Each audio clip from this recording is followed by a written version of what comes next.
day everyone, I am Jennifer Inoval from BSED2I2, and for today's video, I will be discussing the measures of central tendency about the first fundamental statistics, which is the mean.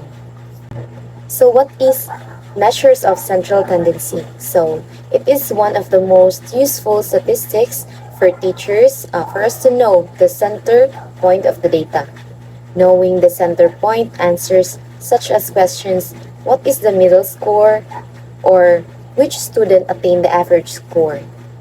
There are three fundamental statistics that measures the central tendency of data. First is the mean, second is the median, and third is the mode. All three provide insights into the center of a distribution of data points. These measures of central tendency are defined differently because they have each describes the data in different manner and will often reflect a different number.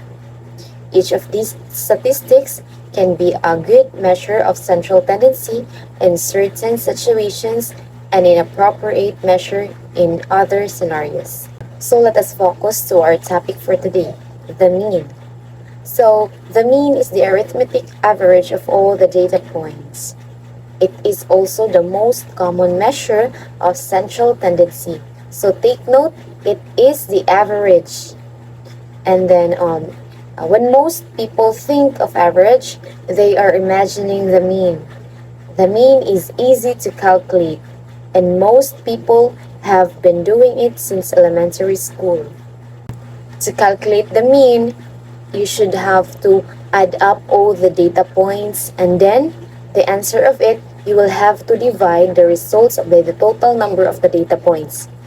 Okay, let's have an example. Are you ready? So consider the following ordered array of test scores on a 25-point quiz from a typical middle school class of 20 students. So here, there are 20 scores listed in the ordered array. Then note that they do not have to be organized in an ordered array to calculate the mean. So provided scores here are for the 20 students are first is the 25 score, next is 25, another 25, and then 24, next is 23, next is 23, and then 21, and then another 21, next is 20, next is 17, and then another 17, and then 15 score, and the next is 14 score, and then another 14, and then 12, 9, 9, 6, 5, and 5. So the sum of these scores from 25 to 5 is 320. So the total score is 320, and then to calculate the mean, we should have to divide the total scores, the 320, by the number of scores. So how many it is? So it was 20. So we have to divide it. So 320, the total scores, and then how many it is? So it's 20. So 320 divided by 20 is equal to 16. So 16 will be our mean. Did you get it? Okay. And for the teacher, it is helpful to calculate the mean to get a sense of the average score. So let us practice more about finding the mean. So the mean, or the average or arithmetic mean, is the most popular and well-known measure of central tendency. The mean is equal to the sum of all the values in the data set that divided into by the number of values in the data set. So let us have more example. So in this case, I have 10 students in BSED2I2.